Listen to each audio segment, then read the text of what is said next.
Okay, well we're gonna go ahead and get started. Welcome to the second in the Who Will Win the White House lecture series. How many of you were able to make it to the first one? Oh, that's good. We didn't scare everybody away. We again we're overwhelmed by the crowd. It's somewhere between like a Jim Gilmore crowd and a Donald Trump crowd. So somewhere along those lines. Again, we're just happy that you all were here, that you're all here, and that you all were here last time, or at least a number of you were here. Again, like to thank the Communication Studies Department as well as the Politics and Government Department for their generous and continued support of this program. Okay. So just to give you a really quick introduction, my name is Dr. Michael Artime. I'm an adjunct professor in the forensics program here at the University of Puget Sound. I also teach political science at Tacoma Community College. And I'm Mike Purdy. I am an alumnus of the University of Puget Sound. I'm a Seattle-based consultant and presidential historian at PresidentialHistory.com. And I've got a blog and video and lots of good resources out there. You can sign up for a free subscription to the blog if you're interested in that. And there's also a page on there dealing with the 2016 election with lots of good resources and links to help keep you up to date on what's happening. Okay.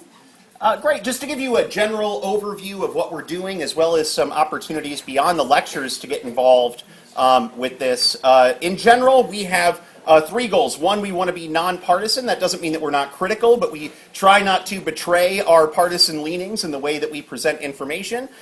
We try to provide contemporary analysis, so a discussion of what is currently happening in the election, and we try to ground that analysis in history. And so Mike helps us with that. If you want to get involved beyond the lecture series, we also get together outside of this series for informal gatherings. So on March 1st, we're going to get together in Thompson 175 here on campus to watch the Super Tuesday returns. This is really informal. Just come and have a good time talking to your neighbors about politics. You can also go to PresidentialHistory.com and you can get access to older lectures. So as we do the lectures about a couple days after, we're going to post those lectures, the video of those lectures on PresidentialHistory.com, Mike's site. You should definitely go there. There's a lot of great resources. Additionally, if you want to converse with us about the election, you can follow us on Twitter. You can go to hashtag #WH campaign, and you can talk with each other, and you can talk with us about some of the most recent developments in the election. So that said. Okay, good. Thank you, Michael. Well, last time I said that we were going to begin each lecture with a long and dishonorable tradition. And so in keeping with that promise, we're going to talk about presidential insults. Now, some of these come from past campaigns, and some of them come from current day, and we certainly have a lot current day that we could choose from. So, the brains of a guinea pig. Who said that, and who did they say that about? Roosevelt. Theodore Roosevelt on William Howard Taft in 1912. Very good. The brains of a guinea pig.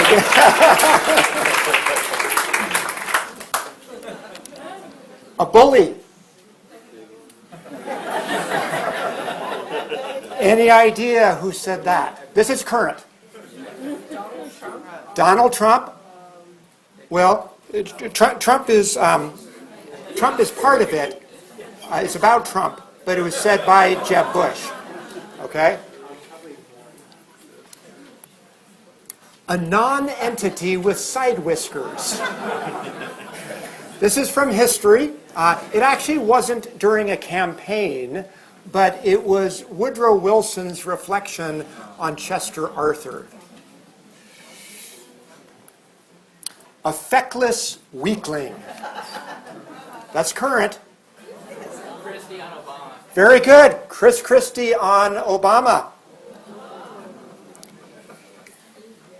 And finally, a delusional narcissist.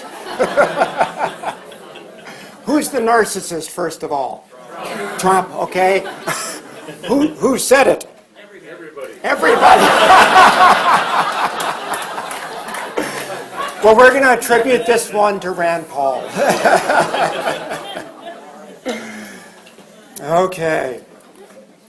So tonight's session is who wants to be president? Last time we talked about the kind of the process of how the campaign goes. But we're going to talk about the candidates. We're going to do a recap on Iowa and New Hampshire. And then we're going to talk about 5 characteristics that I think are important to think about when we think about making a selection for president, as well as looking at those characteristics historically. How have some of the presidents come on those characteristics? What you'll see missing from that list is what are their policy positions?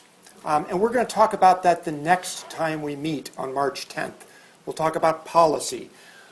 But I want to focus on these issues tonight. And in particular, I would say that experience and temperament are 2 things that we need to pay attention to. And we'll try to unpack what that means on each of those, as well as the rhetoric, age, and health. So, who do we still have running? Well, mercifully, the list is a little bit shorter than it was when we met in late January. We had 6 candidates drop out after either the Iowa or New Hampshire caucus and primaries. So we're left with 6 right now. So we're down from a total of 17 on the Republican side down to 6. South Carolina is coming up this Saturday for the Republican primary, and at this point, Donald Trump has a lead in the polls. Second place is kind of neck and neck between Ted Cruz and Marco Rubio, and then you've got John Kasich and Jeb Bush also vying with Rubio for the establishment lane, the establishment candidate. Ben Carson's pulling up the rear. My guess is after South Carolina, Ben Carson will probably drop out. I think that the others, regardless of how they do, I think Jeb Bush has enough money to continue the race. John Kasich wants to continue until probably March 15th, when there's a lot of Midwestern states, which is his strength. So I think we may see 5, maybe 6 candidates continuing for a period of time. On the Democratic side, after Iowa, Martin O'Malley dropped out, and so we're down to Hillary Clinton and Bernie Sanders. Oh. And we also have the potential of a third-party candidate, Michael Bloomberg, former New York City mayor. We talked about this a little bit last time. Bloomberg is continuing to make noises about this. He would need to make a decision early, like by early March, because he has to get on the ballot in all the 50 states, and every state has different regulations, different numbers of signatures that are required to get on the ballot. So he's going to have to move quickly. He's basically said if Sanders or Trump at the extreme ends are the nominees, that he would probably get in, and he's willing to spend $1 billion on the campaign. Shouldn't hurt him too much. He has $49 billion. So that will be one of the interesting wild cards in this race. We've already seen a lot of wild cards. Michael, tell us what happened in Iowa and in New Hampshire. All right. Not much. So on the Republican side, Ted Cruz was the surprising victor in Iowa. He won 27% to Donald Trump's 24%.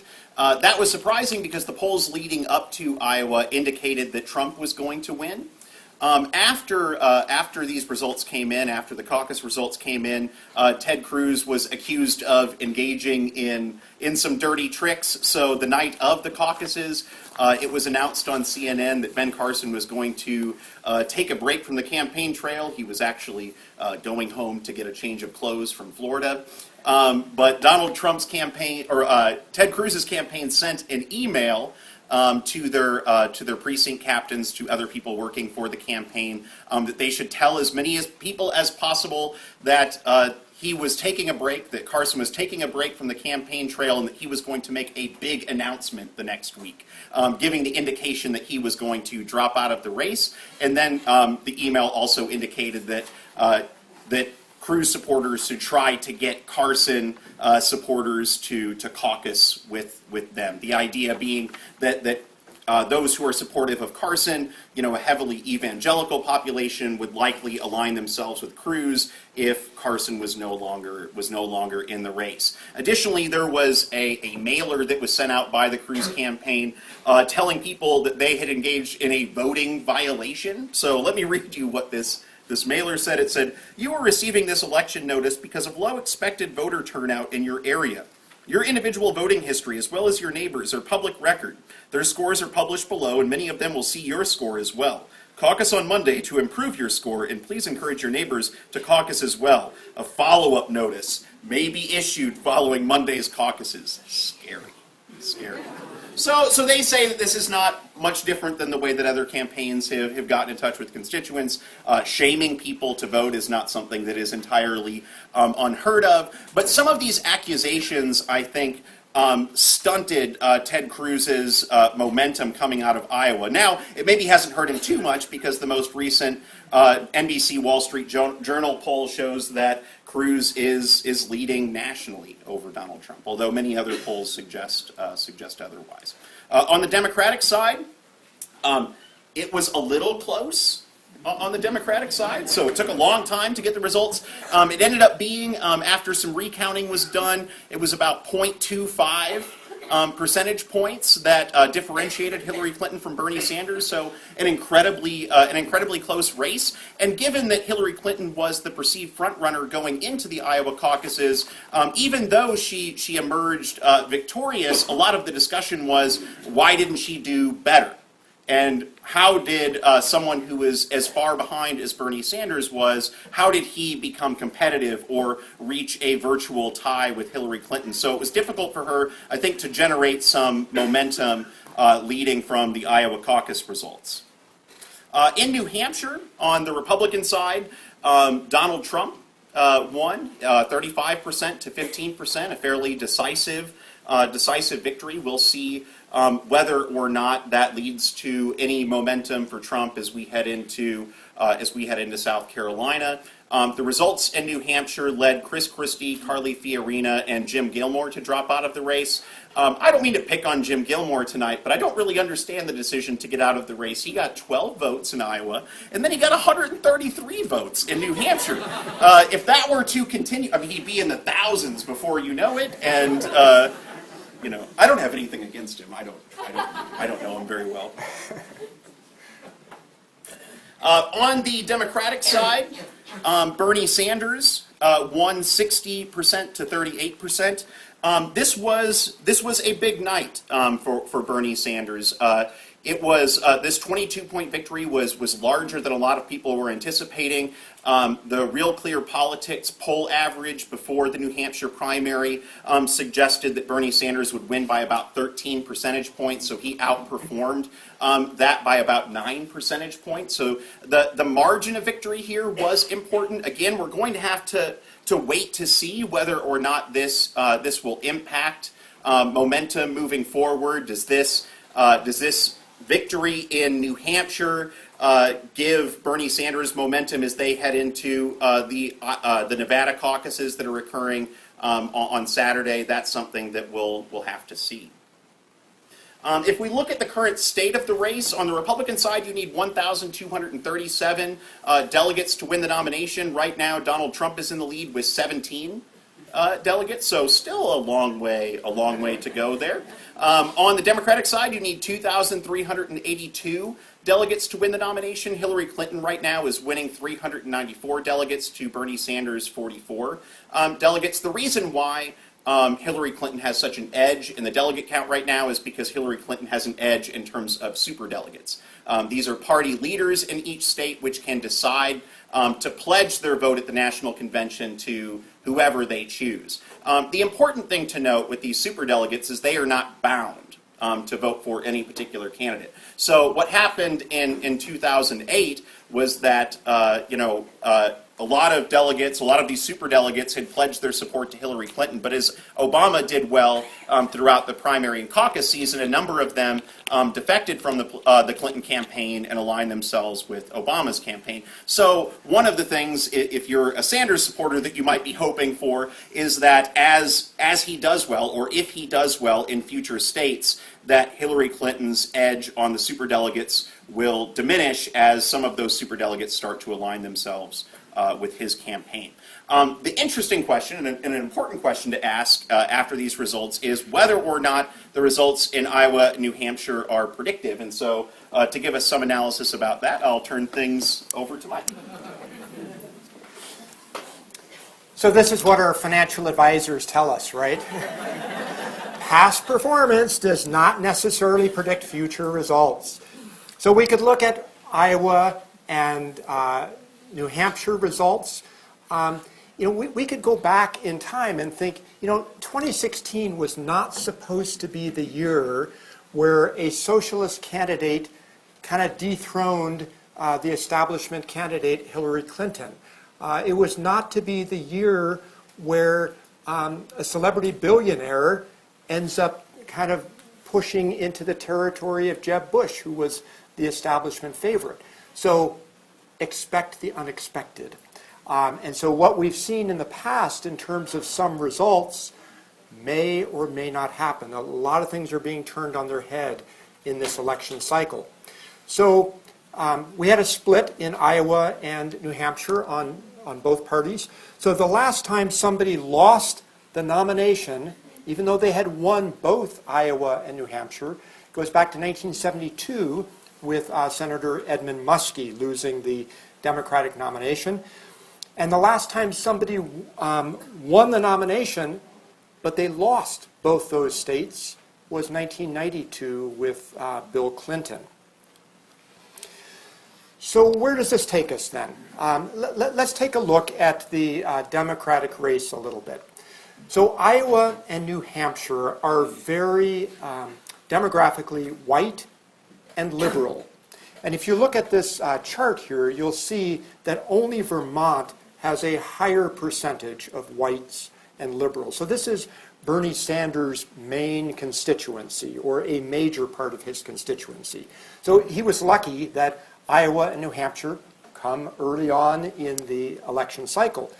Now, when we get down to Nevada, which I've got underlined there, much less of a white liberal population, so that's going to be the Nevada caucus on Saturday.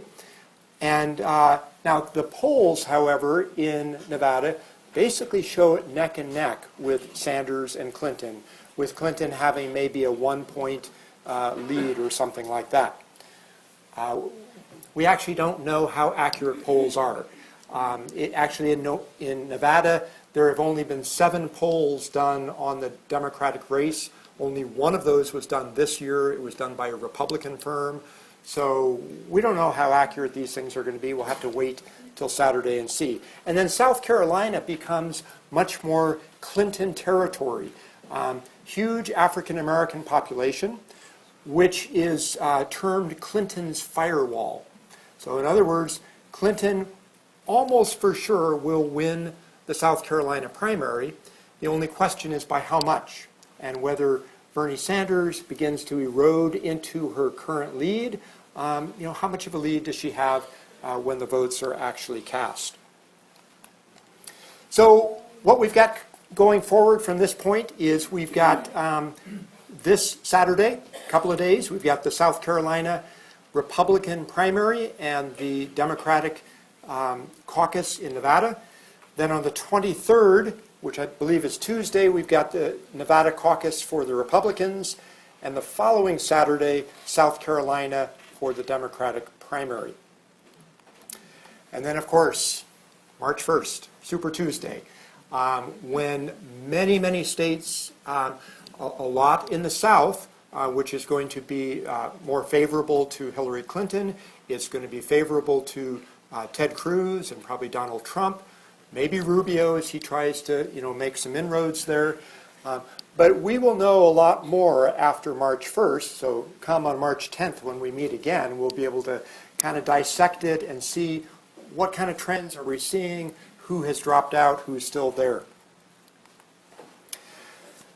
So I want to move forward and talk about characteristics that I think are important in the presidency and in evaluating candidates. So I think experience is one of the big forgotten elements, as well as temperament. So we'll take those in turn. So in terms of experience, I would define it this way, and other people may have different definitions of it. But we have to remember that we live in a very dangerous and a very complex world. And so I think it's important that we have somebody who knows how to manage. They've got experience managing. Somebody who understands both domestic and foreign policy and who has relational connections both domestically and internationally, because the world is about relationships. Intelligence, what's their capacity to learn new things? Have they demonstrated that? Do they understand the nuance of issues? And do they have an understanding of the big picture as well as details? So these are some of the things that I would suggest are important with respect to experience. So let's take a look at what has happened historically. So we have had 43 men as president. 37 of them have been politicians, elected officials, or in the early days of the country, very, very involved in political leadership. We've had 3 military leaders. We've had 3 who had no elective office or military, but were only in an appointive office. And we have had none who've been in any other category, business or other. So let's take a look at the military and the appointive office and see how well did these presidents do in terms of performance. So there's a lot of presidential surveys that are done by historians and scholars and common citizens looking at the performance of presidents. And then there's a kind of an average of all of those surveys. So what I've included here is the average of the surveys for these presidents in military positions before they became president and appointive office. So Zachary Taylor is rated the 35th best president, which means he's kind of toward the bottom, right? Okay. Ulysses Grant is the 36th best president, so a little bit worse. Actually, a lot of the ratings put Grant really far, far down. Dwight Eisenhower is the only exception, and he's sometimes rated as the 9th best president. So he has some significant military experience.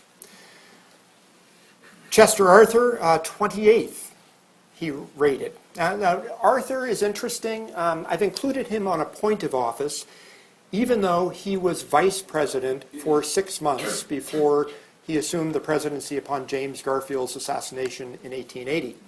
But it was only 6 months, and back then the vice president didn't do very much. So he really didn't have a lot of experience. Prior to that, he had a number of appointive positions in New York, including 6.5 years as the collector at the Port of New York. But he didn't fare very well once he got to the presidency. William Howard Taft ranks 23rd. Taft had a very good resume before becoming president. He was a federal judge. He was Solicitor General before the Supreme Court, meaning he argued the government's cases. He was Governor General of the Philippines, and he was Theodore Roosevelt's Secretary of War. So he had great, great experience, but he was not really constitutionally fit for the presidency. That's not what he wanted. He wanted to be a judge. And he kind of had his arm twisted by Theodore Roosevelt to run for president. Herbert Hoover comes in 32nd. Hoover, great, great background as a very accomplished administrator, very efficient. After the Germans invaded Belgium in World War I, it was Hoover who went in and helped to feed the Belgians. Hoover ran the U.S. Food Administration for the United States during World War I. And then after the war, he was influential in helping to feed a starving Europe. Warren Harding appointed him as Secretary of Commerce, but then as president, he didn't do very well. Of course, he had the Depression that hit on his watch, but he didn't have the skills to do it. He was kind of a dour politician, person not really very charismatic. So he had a number of challenges. And then, of course, we've had nobody in the business world. So again, past performance doesn't necessarily indicate what's going to happen in the future, but I think it's interesting to look at these half dozen individuals without the political experience and how they fared or didn't fare. Let's take a look at the current crop of candidates. So 6 of them are political officials. They've held elective office. 2 of them never held elective office, never been in the military, Trump and Ben Carson. So there's this great quote from Mark Twain in 1876. Twain says, "We will not hire a school teacher who does not know the alphabet. We will not have a man about us in our business life in any walk of it, low or high, unless he has served an apprenticeship and can prove that he is capable of doing the work he offers to do. We even require a plumber to know something that he shall at least know which side of a pipe is the inside. But when you come to our civil service, we serenely fill great numbers of our minor public offices with ignoramuses." So we might kind of apply that and talk about, well, we're talking about filling some major offices, not minor civil service offices. And so it's interesting to think about the importance of experience. I want to move on to temperament. And I would suggest that temperament consists of 4 different categories that we'll look at. And again, we all may have different ways of slicing this, but I would say that temperament is pragmatism, character, charisma, and civility. And so we'll look at each of those. So in terms of pragmatism, we're talking about people who want to get things done. So that's contrasted with passion. Not that you can't be pragmatic and passionate, but I think in this election cycle we're seeing some big contrasts. So we're seeing Bernie Sanders as the passionate individual, Hillary Clinton as the more pragmatic. We're seeing Donald Trump as the passionate candidate, and maybe John Kasich, we could say, as the more pragmatic. But pragmatism means, you're willing to negotiate, you're willing to compromise. And for many constituencies in the country right now, including in Congress, compromise is a dirty word. And they believe that they should push their principles more than try to accomplish solutions. So a pragmatist is interested in governing and trying to find solutions that work for all. So Gerald Ford actually had this great quote talking about truth is the glue that holds governments together.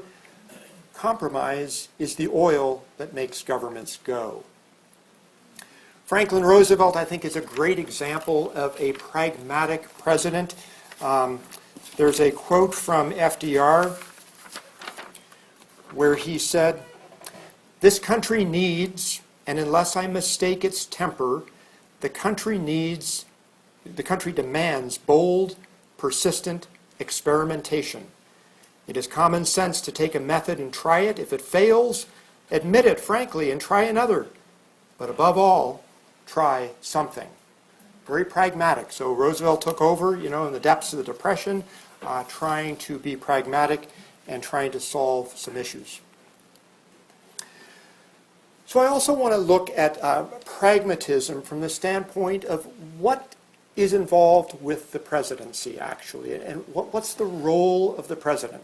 So in December, Barack Obama was interviewed and had some very interesting things to say that talks about his surprise at what he found out in the presidency.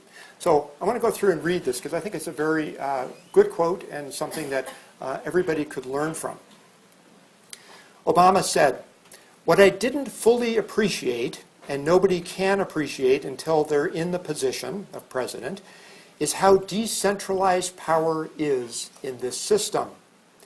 When you're in the seat and you're seeing the housing market collapse and you're seeing unemployment skyrocketing and you have a sense of what the right thing to do is, then you realize, okay, not only do I have to persuade my own party, not only do I have to prevent the other party from blocking what the right thing to do is, but now I can anticipate this lawsuit, this lobbying taking place, and this federal agency that technically is independent, so I can't tell them what to do. I've got the Federal Reserve, and I'm hoping they do the right thing. And by the way, since the economy is now global, I've got to make sure the Europeans, the Asians, the Chinese, and everybody is on board. A lot of the work is not just identifying the right policy, but constantly building these ever-shifting coalitions to be able to actually implement and execute and get it done. So it's pragmatic. It's about building coalitions, that is the role. So this is an important part of temperament in the presidency. So we've got pragmatism, we've got character. We have some characters in the election right now. That's not what I mean. So character versus calculation. So character means you're willing to do the right thing, even if it means maybe it might not be popular. Being calculating is saying what you think is going to pander to your constituency more. So I think I'm going to just read this definition from the dictionary and let it stand. I think it's a fairly good one. So character is a composite of good moral qualities, typically of moral excellence and firmness blended with resolution, self-discipline, high ethics, force, and judgment. And we could look to Washington and Lincoln perhaps as great examples of presidents with good character. We could talk about charisma as the third component of temperament. Kennedy and Reagan, I think, would be good examples. These are presidents who are likable. They are good communicators. They're self-confident, and they have a sense of humor, which are all important factors. So think about the current candidates running and think about who has a sense of humor. Okay? And let me just give you a couple of examples that are pretty good from some of these candidates or some of these presidents. So Kennedy was often criticized because of his wealth and his father coming in to kind of bankroll his campaign. So Kennedy once said, he said, "I just received a wire or a telegram from my generous daddy. It said, 'Dear Jack, don't buy a single more vote than is necessary.' I'll be damned if I'm going to pay for a landslide." So Kennedy was able to take criticism about himself and be self-deprecating and turn it around positively. He was also asked at one point by a young boy how he became a war hero. And he said, "It was entirely involuntary. They sunk my boat." Or you could look at Reagan. And Reagan was criticized often for his age and for the fact that he didn't work really hard. But Reagan was able to take those criticisms and turn them around. So he said, "It's true that hard work never killed anybody. But I figure, why take the chance?" Or he said this, and this is everything I'm going to say after this is a quote, okay? He said, "Thomas Jefferson once said, we should never judge a president by his age, only by his works. And ever since he told me that, I stopped worrying." Or finally, Reagan said, "I have left orders to be wakened at any time in case of a national emergency, even if I'm in a cabinet meeting." So he's able to take these things and turn them around. And you look at presidents who, FDR had a good sense of humor as well.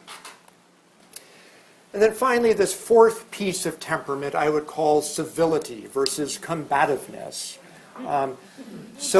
George Washington, when he was 16 years old, there was a book, 110 Rules of Civil Behavior. And he took that and he copied that into his copybook. And he made that part of how he behaved. And I think we're very lucky we had Washington as our first president.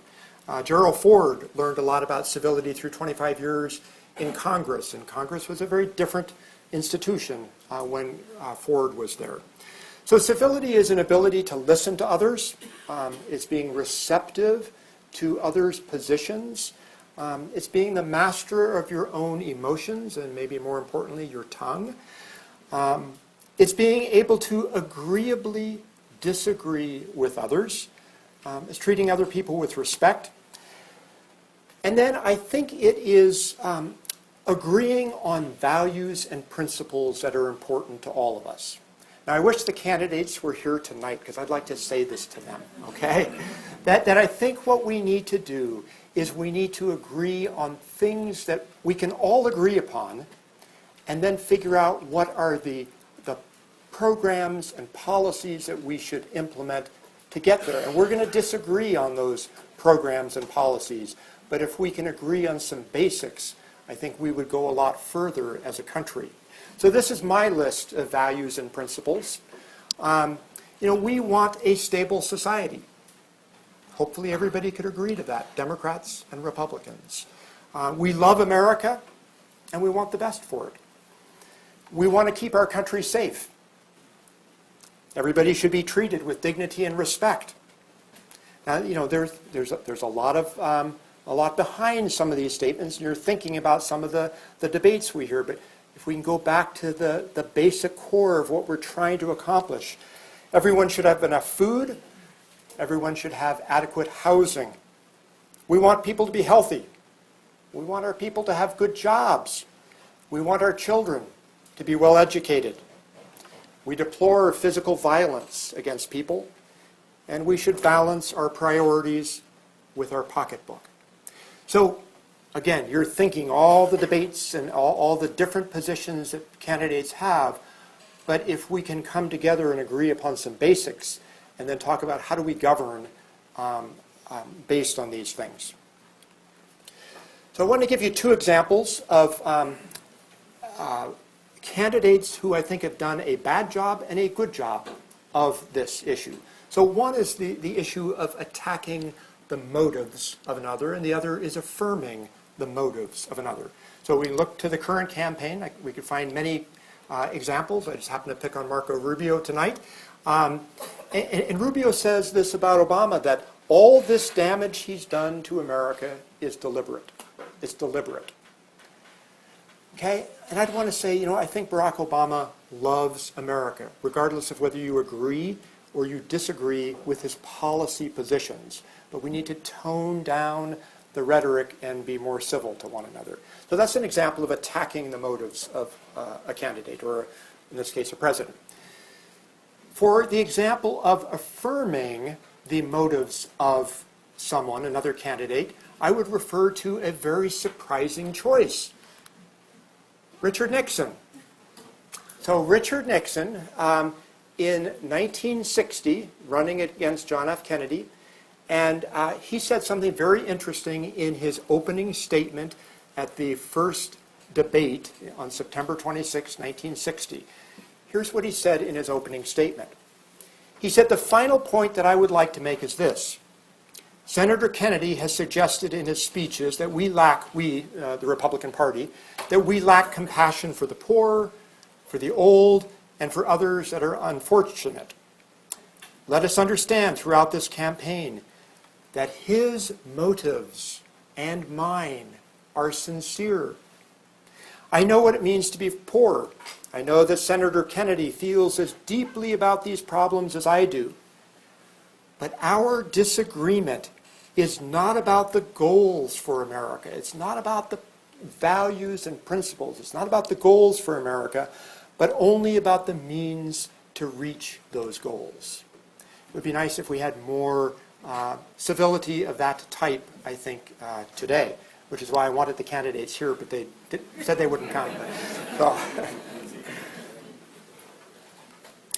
Michael, tell us about the temperament of the current candidates running for president. Sure. Do they have a good temperament?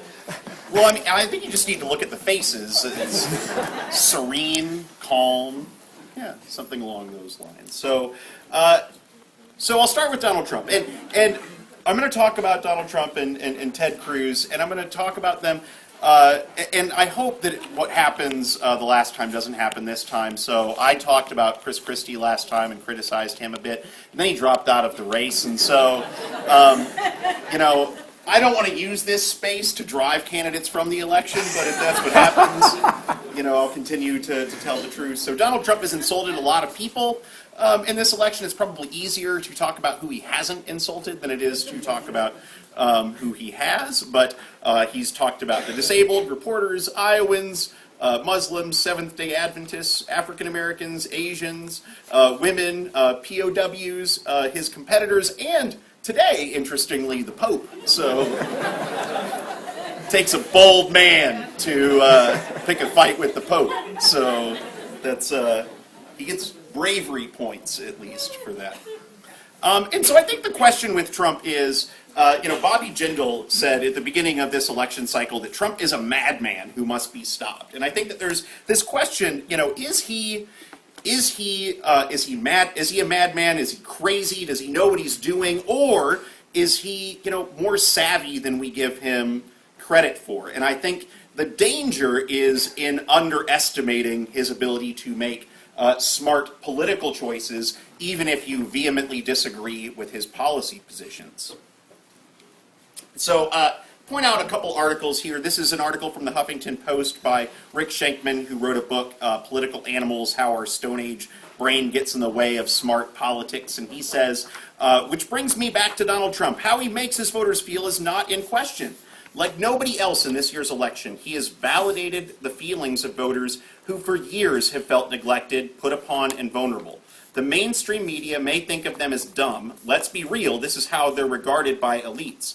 In his presence, they feel smart. Here, after all, is a billionaire businessman running for president who continually validates their suspicion of immigrants and fear of terrorists. Elites have made them feel badly for feeling what they've been feeling. Trump makes them feel good. This is Trump's genius. He's making people scorned as dumb feel smart. This is the big irony of the 2016 election. Who would have thought that Trump, who plasters his name on everything he builds, would be the one candidate most sensitive to how others feel? And so I think that's interesting. So you can't deny that he is speaking to a segment of the population. Now, we don't like the fact that he is bringing out some of these nativist, anti-immigrant sentiments, but he is more politically savvy than we give him credit for. He is tapping into something with a segment of voters, and so far, he's leading in virtually every state that he is competing in. And so I think the danger is underestimating his political skill. That's also evidenced, I think, in an article that was published in Politico a few weeks ago, and it tells the story of how 25 political operatives came to Donald Trump and tried to get him to run for governor of New York. But he had his eyes on a much bigger prize, he told them. He was going to be president. And this is what he told them. He said, I'm going to get in and all the polls are going to go crazy. I'm going to suck all the oxygen out of the room. I know how to work the media in a way that they will never take the lights off of me. And that's exactly what happened, right? No one else can get a word in edgewise. He spent very little money, and he has manipulated the media to cover him nonstop. The things that other candidates have to talk about, the things that they are responding to, are things that he says.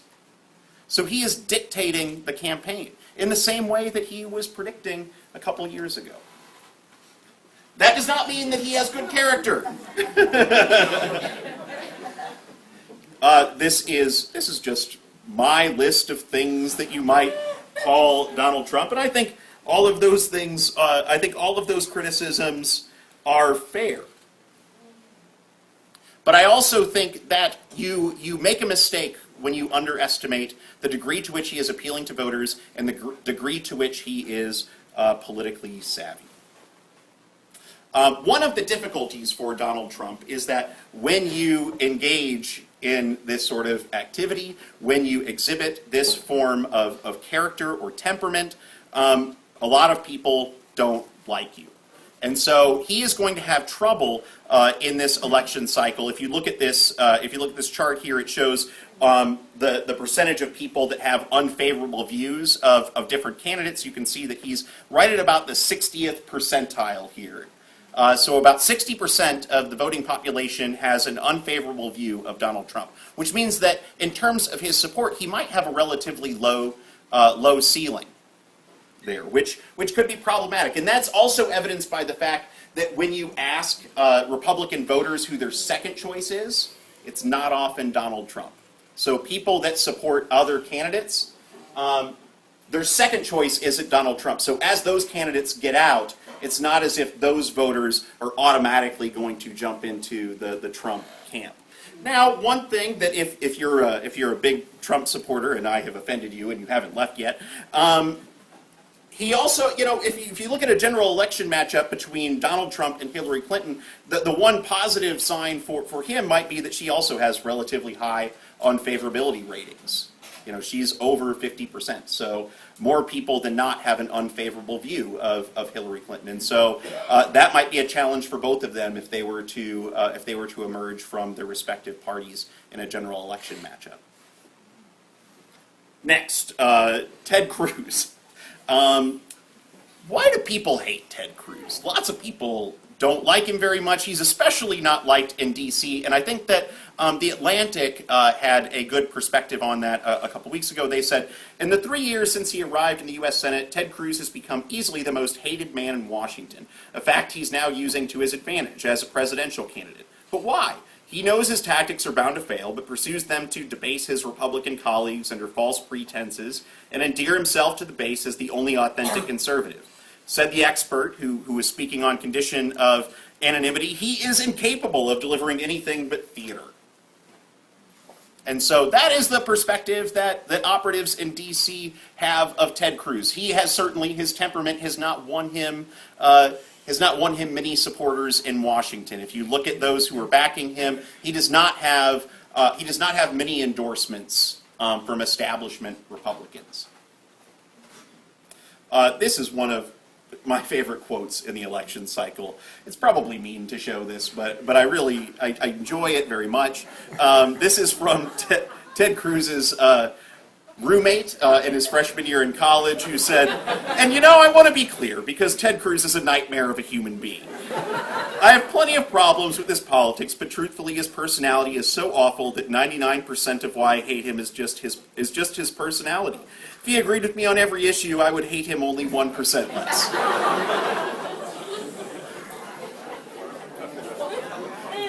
And I present that as a joke, but I also think that it is evidence of a challenge that Ted Cruz has. That not only in Washington, but people in general have had pretty rough interactions with him, and I think that speaks to this issue of temperament, which may or may not impact his ability maybe to win the presidency, but certainly as president if he were to be elected. So if we look at these two characters in the election, and we look at them through the perspective which Mike gives us, I think that we can say that Trump is not pragmatic. He's not particularly civil, and he is charismatic. Right? He does have a certain charisma. Even people that don't like Donald Trump watch Donald Trump and laugh at Donald Trump. So he at least has some ability there. From Cruz, Cruz is not pragmatic. He's about how he sort of stands on principle, irregardless of whether or not that is going to lead to any substantive policy change. He hasn't been particularly civil, especially to those that he has worked with. And I think that charisma is a little bit difficult to determine. He has certainly appealed to a segment of the voting population who does find his personality or his beliefs, his background, perhaps appealing, but he doesn't seem to have a great deal of charisma with those that he has worked with. I am not going to touch the issue of character. I will leave that for you to decide. You can determine whether or not you think that these individuals or any individuals in this election have a character that warrants being placed in the highest position in this country. One of the ways that we can determine an individual's temperament is through the words that they say, the rhetoric that they use. So Mike is going to tell us a little bit about presidential rhetoric. So I want to continue looking at Donald Trump's rhetoric, because it's very colorful, isn't it?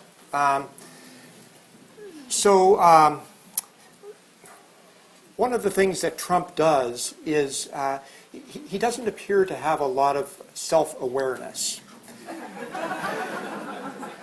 So I want to give you a couple of examples of that. So this is a quote of Trump's about Ted Cruz.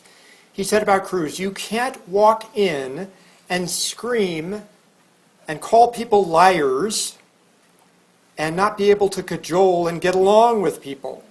He'll never get anything done." Who's he talking about?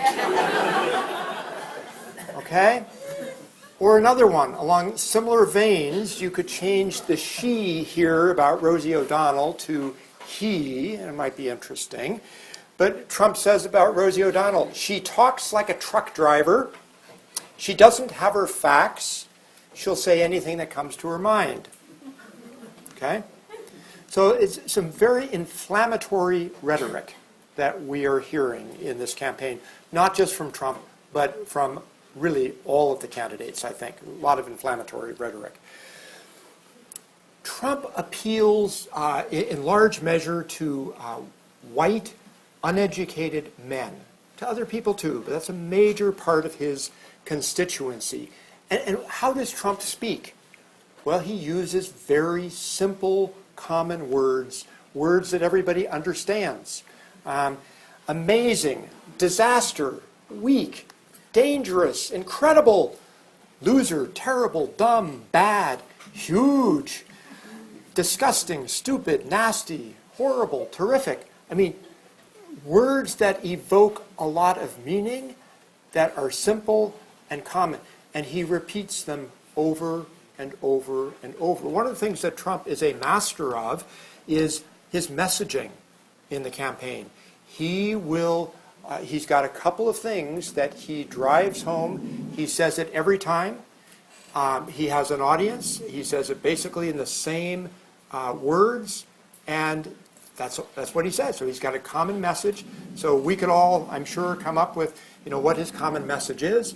And so when we think about rhetoric, that's an important part of campaigning for a candidate, is to have their message go forth clearly to the population. Trump also has a tendency to say one thing and then in the next sentence say something that's the opposite. So he can never really be pinned down very easily. So he tweeted, he said, "While Bette Midler is an extremely unattractive woman, I refuse to say that." He just said that. So he gets it in somehow. Because I always insist on being politically correct. Really? Okay. I refuse to call Megyn Kelly a bimbo. He just did there. Because that would not be politically correct. Instead, I will only call her a lightweight reporter.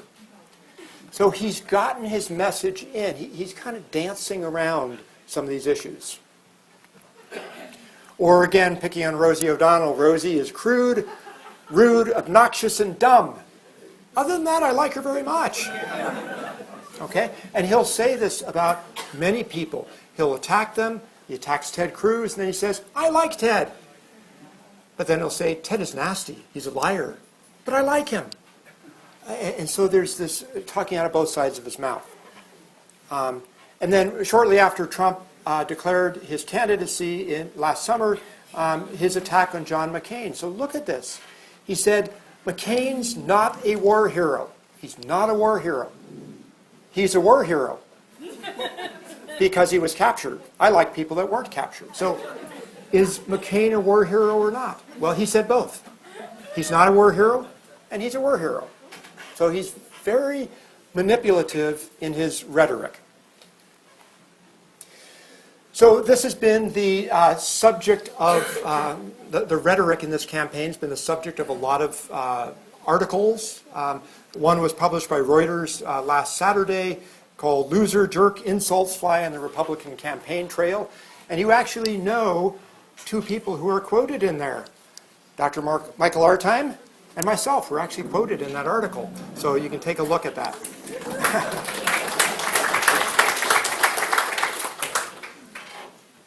In the 1950s, Senator Joseph McCarthy was on a rampage against communists in government and stirring up fear amongst many people that there was a communist behind every government desk.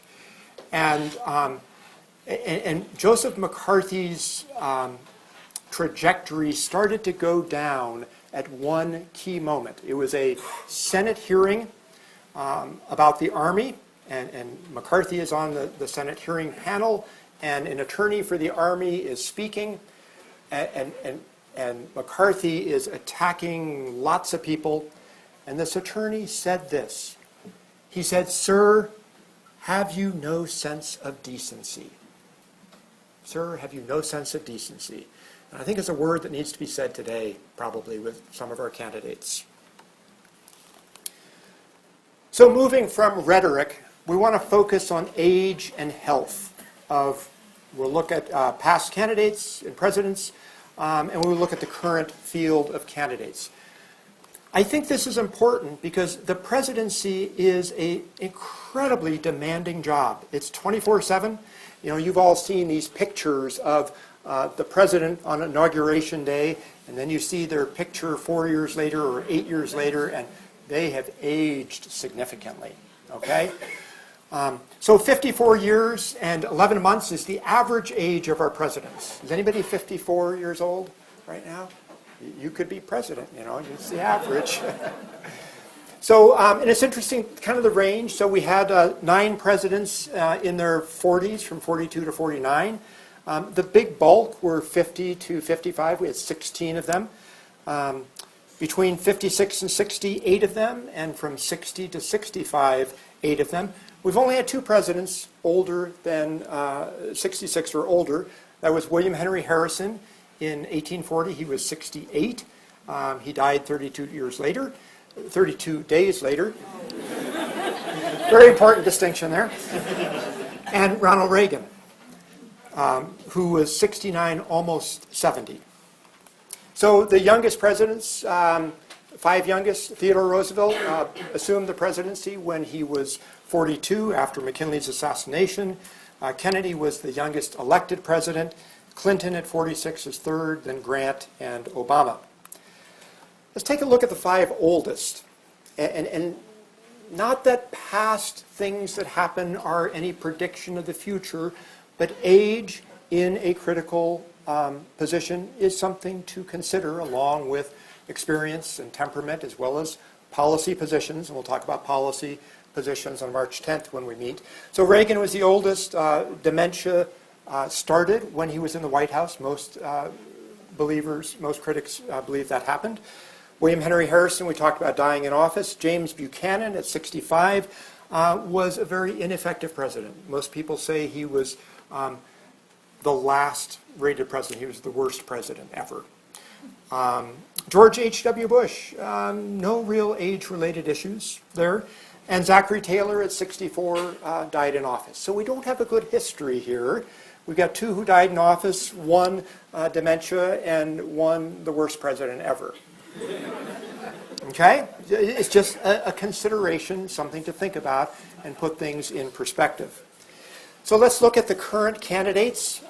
If Marco Rubio or Ted Cruz win the presidency, they would become the 3rd youngest president. They would eclipse Bill Clinton, who's currently the 3rd youngest president. And then we've got three much older candidates, older than Reagan even, at their inauguration on their first term. So Donald Trump would be 70, getting closer to 71. Michael Bloomberg would be almost 75. And Bernie Sanders would be a little bit over 75. So we also want to think about what's their age at the end of 4 years. So Sanders would be almost 80, so he'd be 79, and you can do the math there. Something to think about when we think about presidential candidates. I want to think briefly about health historically, because I think that also is a factor, something we should think about. Presidents are people, okay? And they're in a demanding job, and so health sometimes becomes an issue. Abraham Lincoln was known to suffer depression throughout his whole life. Franklin Pierce, during his one term as president, was incredibly depressed, as was his wife, and probably because just weeks after the election, Pierce and his wife were on a train with their 11-year-old son. The train crashed and derailed, and their 11-year-old son died in the accident. Totally unhinged, both of them. Pierce ended up, at least after his presidency, if not during his presidency, becoming a very heavy drinker. Calvin Coolidge, not known for saying very much, ended up saying even less after his 16-year-old son was playing tennis on the White House, at the White House, got an infected blister, died of blood poisoning.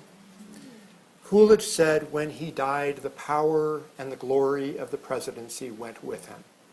And Coolidge became much less communicative, if that's possible. Grover Cleveland had a secret cancer surgery during his presidency. He had mouth cancer. He went on a yacht where in 90 minutes doctors performed the surgery in a bouncing boat. That news of that surgery was kept secret for 24 years. Could never happen today. They told the public he was out fishing. Woodrow Wilson, the last 18 months of Wilson's term, he was essentially an invalid. He suffered a very serious stroke while barnstorming the country, trying to convince the population to support the Treaty of Versailles, and particularly the League of Nations.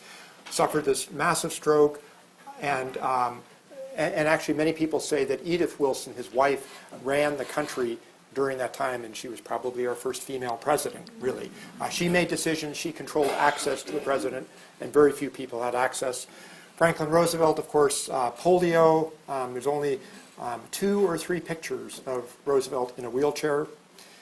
Eisenhower suffered a heart attack toward the end of his first term, ended up still being elected to a second term. John F. Kennedy had Addison's disease, took a lot of medications, had severe back pain, and all that was kept from the public.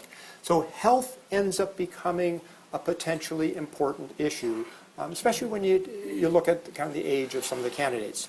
So Michael is going to tell us about the health of our current presidents, or current candidates. So it is become routine that presidential candidates are to disclose their medical records so that citizens can evaluate their health. There's a couple letters here. I won't go through all of them. They're very fascinating reads. If, for example, here you want to read about how Hillary Clinton does yoga, or if you want to read about Bernie Sanders and his A-OK recent colonoscopy. Those are very fascinating reads, but I'll spare you a lot of those details. The one that I will read from is perhaps the greatest letter from any doctor in history, without exception. So this is Donald Trump's letter from his physician, Jacob Bornstein, who says his blood pressure, 110/65, and laboratory test results were astonishingly excellent. His physical strength and stamina are extraordinary. His cardiovascular status is excellent. And he can state unequivocally that Donald Trump will be the healthiest individual ever elected to the presidency. It is just stunning. It's amazing that that Jacob Bornstein was able to evaluate physically all of the other past presidents. Considering how long some of them have been deceased, that is quite a feat.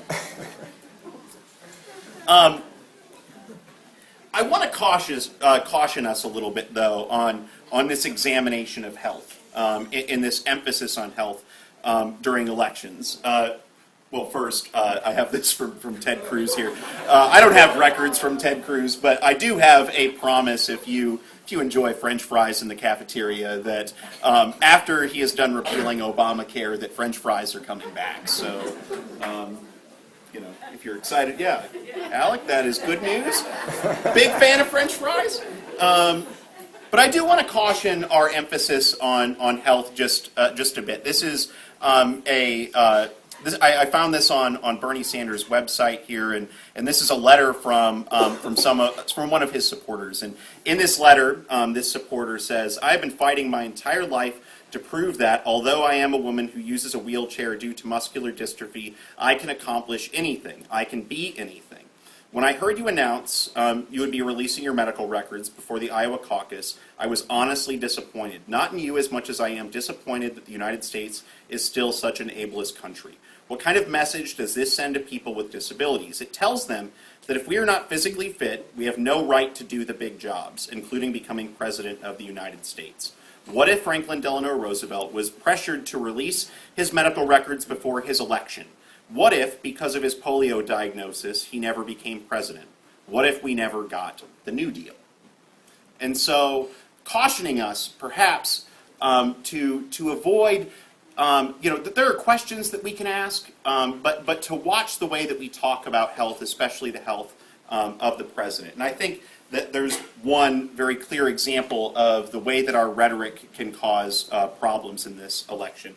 Donald Trump was in a dispute with Sergei Kovaleski, who is a writer for the New York Times, and said, in this dispute at a rally, he said, "You ought to look at this guy," and then did this. And so I think that we need to be careful, because the way that we talk about things changes the way that we think about those things and impacts people throughout the country. And so we need to be cautious about that. And that is part of civility. That's the civility that Mike has been talking about quite a bit in this lecture today. And so we need to demand a more civil politics. I think that's incumbent upon us as citizens. So today we've talked about the candidates who have dropped out. We've talked about Iowa and New Hampshire results and the perspective going forward. We've talked about experience. We've talked about temperament, rhetoric, age, and health. And next time, if you join us on March 10th, we're going to be talking about what the candidates believe. And that's going to be sort of a dual focus. One, what do they believe in terms of religion and the role that religion plays in public life in the United States? And two, what do candidates believe in terms of policy questions? And we'll isolate, obviously we can't talk about every policy, but we'll isolate some of the policies which we think have been highlighted the most during this election cycle. So with that said, thank you, and we're looking forward to your questions.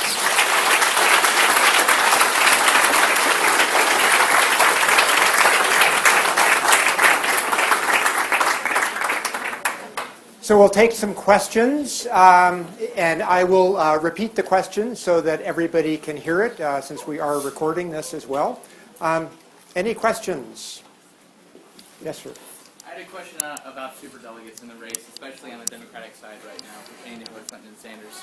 So I just got in from Nevada yesterday, and I'm planning on going back tonight. I'm an assistant field organizer there with the Sanders campaign, and right now we're projected that we're at the very least in most of the state going to tie, and we're coming on close to surpassing her. My question is if he gets the Big Mo from Nevada and goes on to South Carolina and closes the gap, let's say within 15 points, Super Tuesday comes along, we get around 40 to 50%, let's say we do well there. At what point do you think superdelegates among the states, among the representatives in the Democratic Party, start to switch over and the momentum gets even bigger for the candidate. Right. So let me try to rephrase the question, make sure everybody's heard it. So the question relates to superdelegates on the Democratic side, because Republicans actually don't have superdelegates.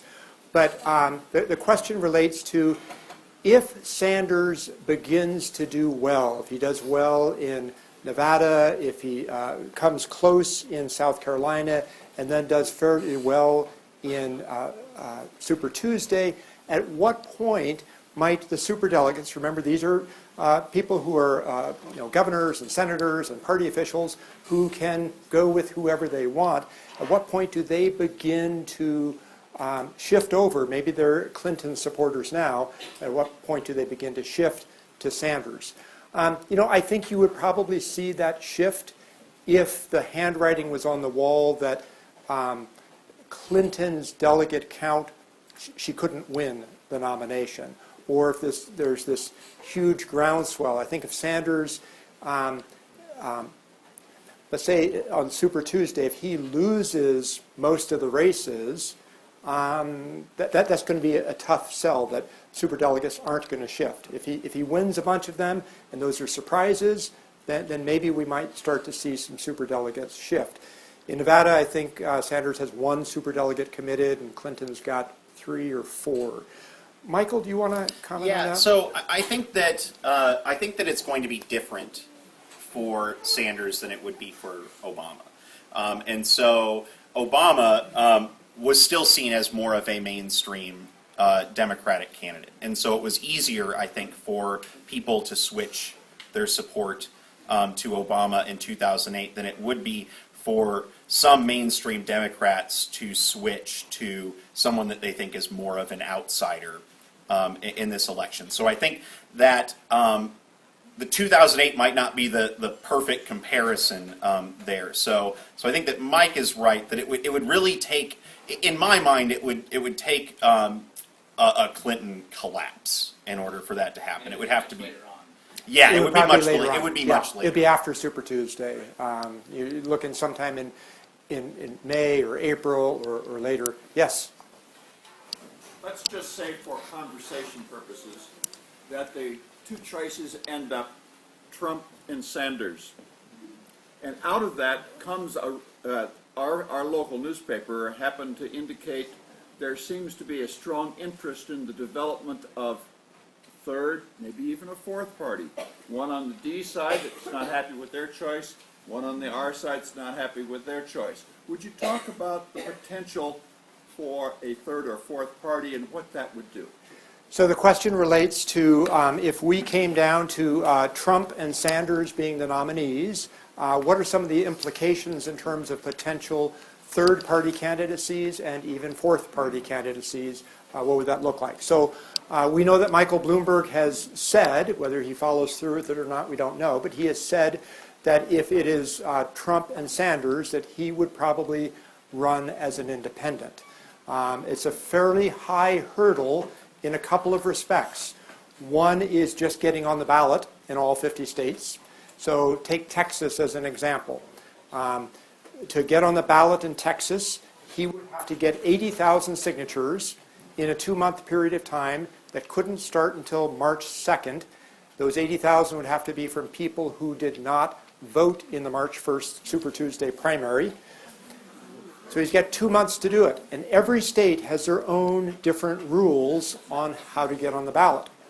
The second challenge of a third party or a fourth party candidacy would be actually winning. And that is the only way they win is if they get a plurality or a majority in a state in order to get the electoral votes.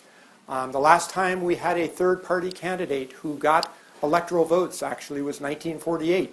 Strom Thurmond got 39 votes from southern states, but he won those states. So, Bloomberg would have to evaluate, is this something that he thinks he can make a go of?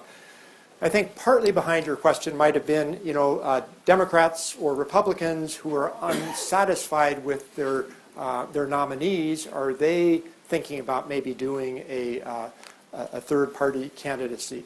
I've read about that on the Republican side, that there's been some conversation about it, that if it is Trump or maybe Cruz, that some conversation about maybe starting a new Republican Party or whatever. But again, they've got the same deadlines, and we're not going to know by March 1st, really, who's going to win the nomination. Although I think we could say, you look at the Republicans, you could say that you've got, I think it's 18 states that have a winner-take-all system for the Republicans. Those 18 states have 951 delegates. And how many does it take to win the nomination? 1,237. So if Trump, let's just take Trump, because he's leading generally in most states now, if he wins just a plurality in all of those 18 states, he's well on his way to the nomination. As well as looking at the states that award delegates proportionally. So even if he doesn't win a state, or if he does win it, he's still going to get a chunk. So I think he's well on the way to the nomination, unless he says something outlandish.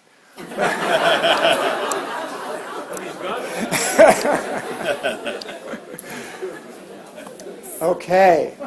Other questions? Yes, in the back.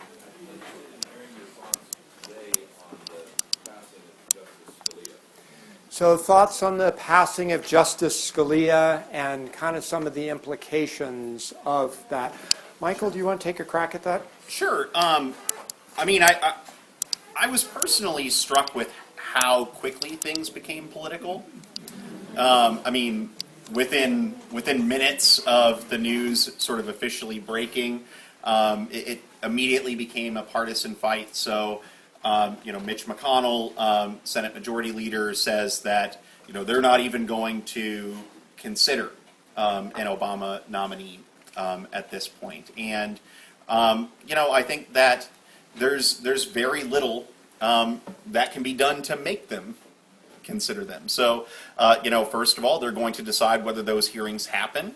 If those hearings were to happen and Obama was to nominate somebody, the Republicans have the majority in the Senate, and they could simply reject them. And even if you're optimistic from the Democratic side, and you've got some Republicans to cross over, you have senators like Ted Cruz who have promised to filibuster any nomination that Obama would make. So, politically, this is going to be a topic of conversation, but I don't see a way that Obama could successfully appoint somebody. That being said, this is certainly going to be a topic of conversation in the election. And so it gives sort of heightened urgency to some of these debates that both parties are having. If Obama can't nominate somebody, then the next president will. And so we often talk about in elections, this person is going to get to nominate Supreme Court justices. And it's, we don't ever get the opportunity to say, this person, really will get to nominate some. We know for a certainty that they will get to nominate somebody almost immediately once they're elected. Yeah. Interestingly, there's been, just in the last day or so, a little bit of backing off by some of the Senate Republicans about saying no hearing. But again, would they vote on it? So I think Michael gave a great analysis of it. Yes? Along the same lines, it's not inconceivable that the Democrats take the majority of the Senate and Obama has 17 days to appoint somebody before his term's up. Yes. And that could work. Mm-hmm. So the scenario is if the Democrats take the Senate, and so the new Congress will convene in early January 3rd, is it? And then inauguration is January 20th, so Obama is still president then, so he could still do it. The problem would be that you'd have to have, they could still filibuster that on the Republican side. The majority Democratic Senate would do is change filibuster.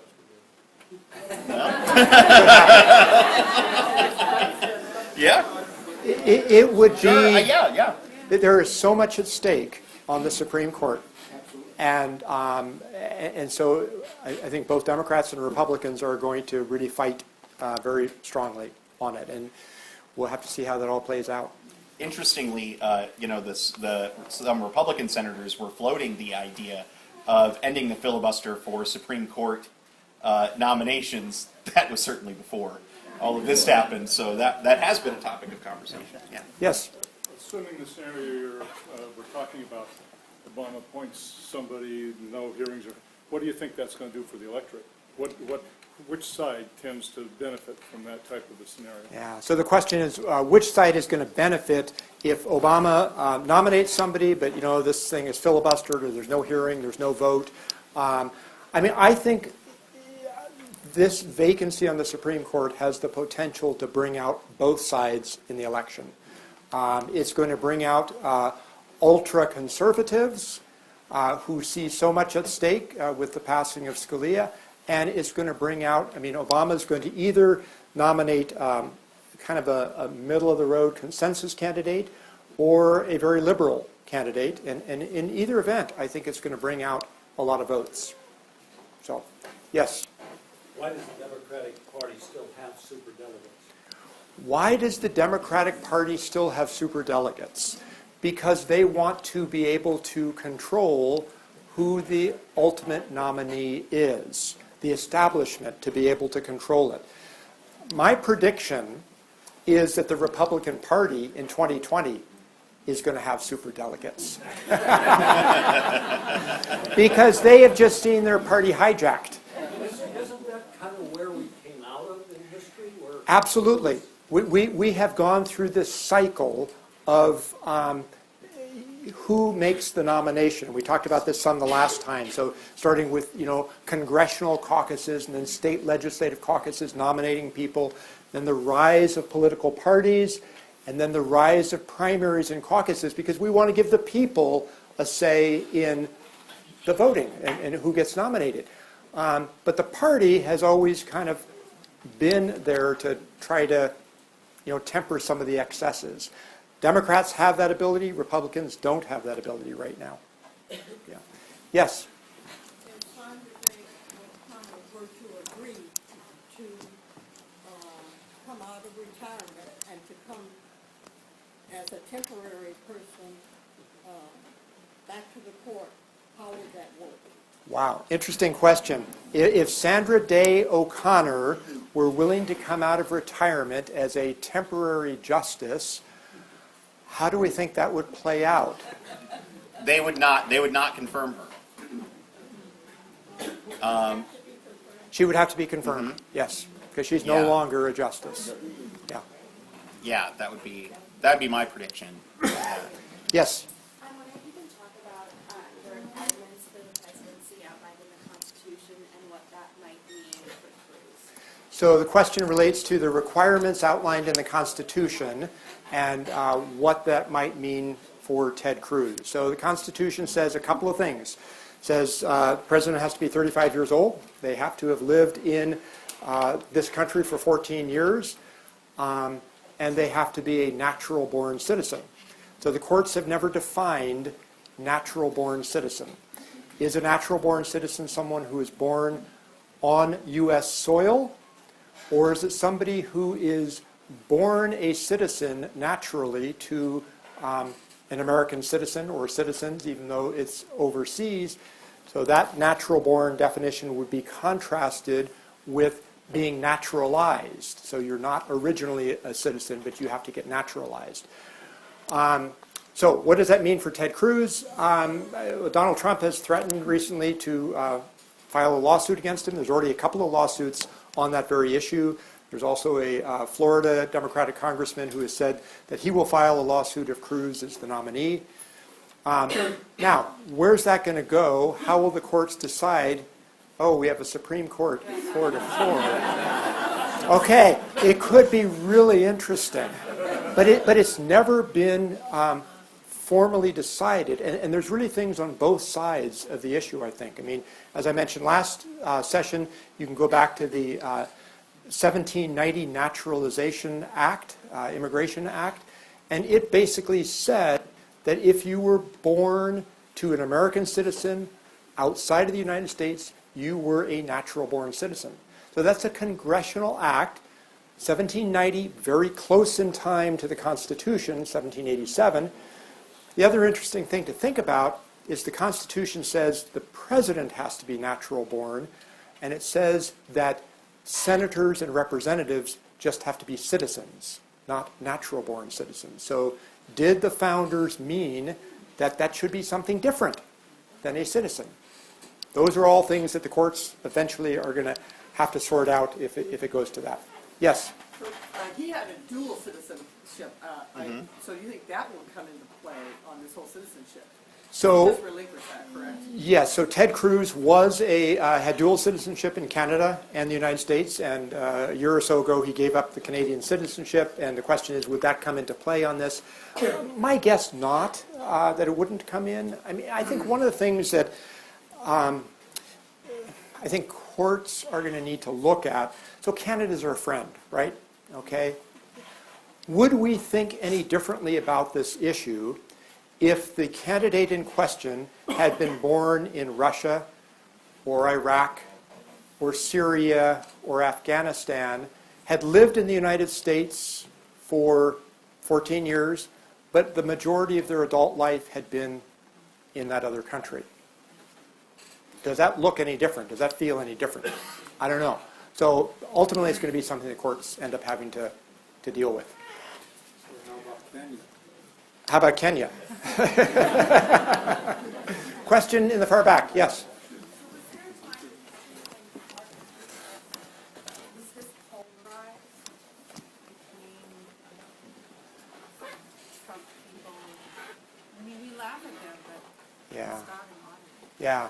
So the question is, has there been a time in our history when we have been as polarized as we are today? I think there have been times when we have been polarized, but probably not this polarized. I think this is an extreme, to be sure. Yeah, that would be my sense of it. Yeah, Civil War, certainly. Slavery issue. Yeah. Yeah. Good observation. Others, yes. In the back here. The Republican candidates, almost with one voice, convey the impression that illegal immigration is worse now than 3 years ago and worse than 5 years ago. Is there some place that one could go to get some kind of comparative data? So the question relates to, is illegal immigration really worse today than 5 years ago or whatever? This is what the Republicans are saying, and is there a place we can go for good data? That's a great question, and we'll try to talk about that next time. Okay? Yeah, March 10th. we'll talk quite a bit about immigration. Yeah, immigration in the will next be one of the issues that we'll deal with. As Yes. a quick answer, it hasn't. I mean, there hasn't been a dramatic increase in levels of immigration. Why do the questioners never call them on that? Well, you know, the one thing is that it's difficult to track, right? And so you have somebody like Donald Trump, for example, who says, you know, okay, like somebody might confront him with that number, and he'll just say, well, that's just because they can't tell what's going on. People are coming through our borders like crazy, and so Unemployment is now 45%. 70, almost, yeah, It's horrible. it's horrible. Yes. I think we all lost our jobs right in the middle of this talk at some point, probably. So, I have a hard question. Do you think that the polarization is going to really drastically increase voter turnout this year? Will the polarization drastically increase voter turnout this year? I think it has the potential to. I think one of the things that really drives voter turnout is whether a candidate has a good ground game. Do they have the infrastructure of a campaign to really get their supporters out to the polls? Or, yeah, right. Well, that happens too. Yes, right. But I think the polarization is going to encourage a lot of people to do it, but ultimately I think it's going to be the push that the campaigns have in getting their supporters out. Other questions? Yes, in the back up here. Oh, 5 o'clock. 5 o'clock, March 1st in Thompson, 175 on campus here. We're going to just have a Super Tuesday watching party and see the results unfold before us. Yeah. 5 o'clock, yes. 5 o'clock, yes. So with Sanders' like grassroots movement, do you see any chance, and also the rise of the internet, I guess, do you see any chance to move away from a republic type system and more to a like single vote direct system? So with the increase of the internet, with Sanders' candidacy, do Large like grassroots. do I see that things might move away? Moving away from delegates and stuff and more to a direct vote process that could be easily accessed through internet and phones and. So are you referring to the election process or the Yeah. nomination? The election. So you're talking about the Yes. you're talking about the electoral college. It could go either way. I mean, the whole system just seems really archaic at this point. Yeah. So the question really relates to the how archaic the electoral college is. Okay.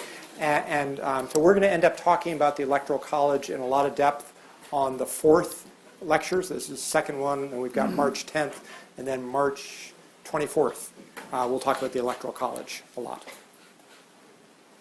I want to get people who haven't asked questions. Yes, sir.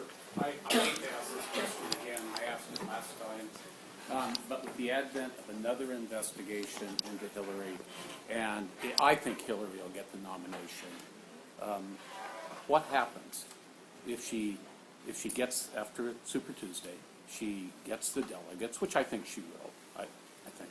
I don't know about that. I think she will. And the investigation finds that she's done something, and they refer it to the Justice Department. And we'll say it's just been referred to the Justice Department. Right. I don't know what the Justice Department will do with it. Right. So the question relates to if Hillary Clinton is the Democratic nominee and there are some kind of legal proceedings against her, what then happens? And I think Michael had a good response last time. So my impression, at least from what I've read, is that any investigations would not be concluded before the end of the election cycle. And so, I mean, The nomination cycle or the election cycle? I think through the election cycle. I think that there's now.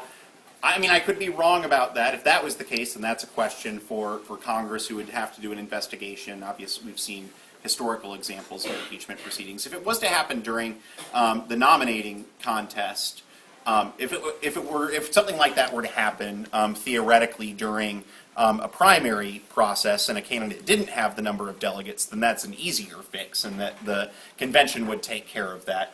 The party would have to respond to that in some way. The party essentially makes the rules in terms of who they nominate. So these delegate counts and the way that conventions work and who's the nominee, all of that stuff is decided by the party. So it would be up to the party. Can they take delegates away from someone that's earned those delegates? Well, not under existing rules. You would have to change rules. Which parties can change rules if they want? Right.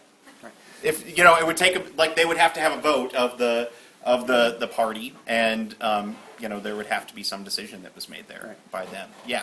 So the party has control over what would happen in that instance. So we're going to take 2 more questions and then call it a night. Yes, sir. What effect does the Pope have on the situation? What effect does the Pope have on the situation? Unfortunately, not much. So if you look at South Carolina, for example, Trump is saying this stuff right now. There's not a huge Catholic population in South Carolina, and so his little feud with the Pope doesn't really, I think, end up angering that many evangelical voters. It is bizarre more than anything else. The response from the Trump campaign this afternoon was that, the Vatican's covered with, surrounded by walls. And so, Okay. fascinating. One last question. Yes. At what point in time and why did the public disclosure of health records from candidates become common? So at what point in time and why did the public disclosure of health records of candidates become public? It's been fairly recently. I don't know exactly when. I don't know, Michael, if you remember yeah, when. no. I think it's like 70s, roughly. And why, I think, I mean, maybe it began with Reagan in terms of concerns about age. I think it's just been a thing that people have said, you know, we want to know, are these guys going to be around? Are they going to make it? So, good question. I want to know who's doing yoga. Right.